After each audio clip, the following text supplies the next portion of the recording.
गुजरात राज्य के निवृत्त डॉक्टर अपनी मांगों को मनवाने के लिए आने वाले समय में राज्य सरकार के सामने करेंगे धरना प्रदर्शन। सर, आपका नाम बताइए और डेजिग्नेशन बताइए। मैं डॉक्टर प्रताप राय आनकिया, general secretary of pensioner doctor association. आज का जो आपका एक मीटिंग था निवृत्त जो डॉक्टर एसोसिएशन का, वो क्या थी और किस मुद्दे पर आपके चर्चा हुई है? हाँ, हमारे एसोसिएशन के जो मेंबर है वो सब रिटायर्ड डॉक्टर हैं, निवृत्त डॉक्टर हैं।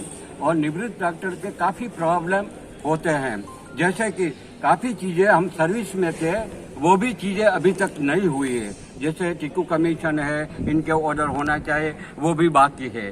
डीए मर्जर और जून रिटायरी तो सबका प्रॉब्लम है। डीए मर्जर हमारा एनपीए का प्रॉब्लम होने के बजाय ये सरकार नहीं किया तो हमको कोर्ट में जाना पड़ा।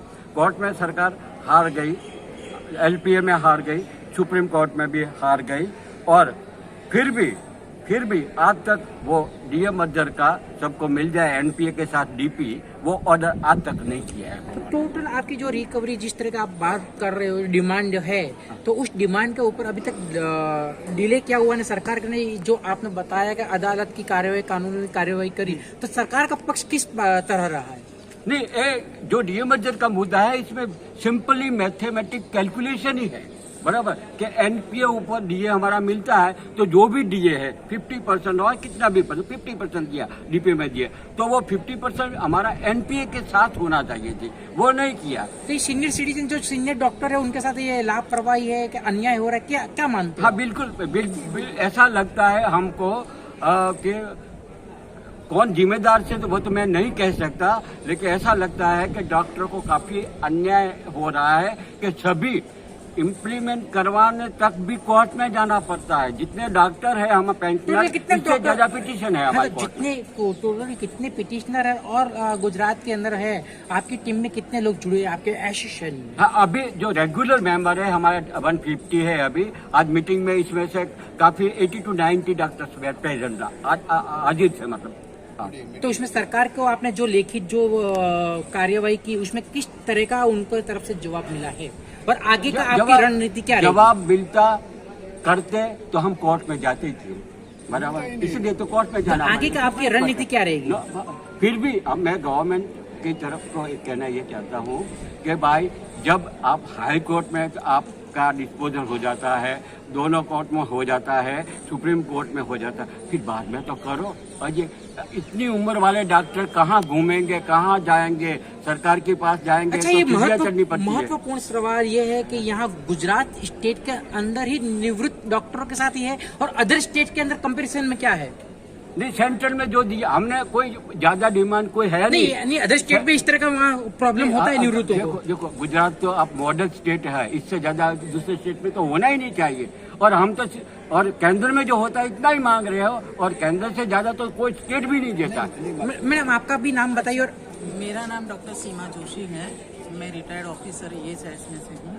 हमारा जो रिटायरमेंट का कागज जाता है 2 साल पहले, तो पहले हमारे पास 1.5 से 2 लाख के बीच की रिकवरी बनाते हैं, जिसका कोई उसमें उल्लेख ही नहीं है, वो भराते हैं। अगर नहीं भरते हैं तो जो 22 नंबर का फॉर्म आता है और उसके बाद जो पेंशन का ऑर्डर आता है वो हमको नहीं मिलता है, 1 साल तक डिले होता है।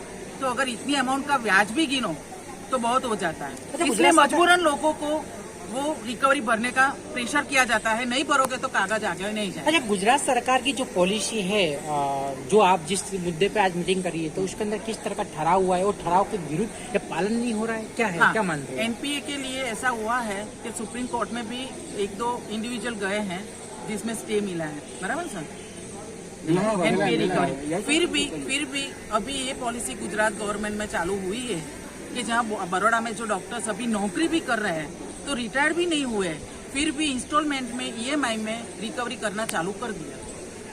तो आप और जो नौकरी में है उसके साथ भी अभी चालू कर दिया, तो सपोर्ट तो दिया नहीं, और जो कर रहे हैं उसको भी हैरेसमेंट होता है। शैलेंद्र वोरा, मैं ESIS में से रिटायर हुआ हूँ। अभी मैडम ने और अनख्या साहब ने बताया इस तरह कि एनपीए की रिकवरी हो रही है, जो भी लाभ देने का होते हैं, जो सरकार की खुद की पॉलिसी है उसके विपरीत जाके सरकार बिहेव कर रही है। ऐसा लगता है कि जैसे कोई रजूआत का वो आधार ही नहीं रखती है। दूसरी बात यह है कि कोर्ट का जो जजमेंट आता है वो सिमिलर एक सरखी जो लायकात में जो बैठे हैं एक सरखा पे ड्रॉ कर रहे हैं उन सबको कोर्ट की भाषा में बोलते हैं सिमिलरली प्लेस। उसमें आप डिफ्रेंशिएट नहीं कर सकते हो।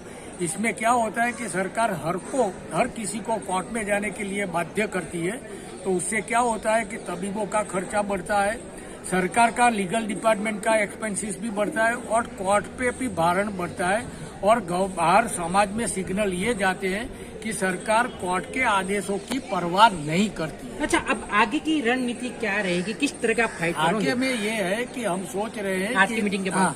आज की मीटिंग के बाद हमने ये तय किया है कि फिर से एक दो बार रूबरू में जाके हमारे जो पेंडिंग प्रश्न है, प्रॉब्लम्स है, उसके बारे में हम रजूआत करेंगे। उसके बाद भी कुछ नहीं होगा तो हम पेंशनर है, हड़ताल तो नहीं कर सकते मगर धरना तो अवश्य कर सकते हैं। टोटल कितनी डिमांड है? टोटल 5 के 6 डिमांड है, 5-6 है।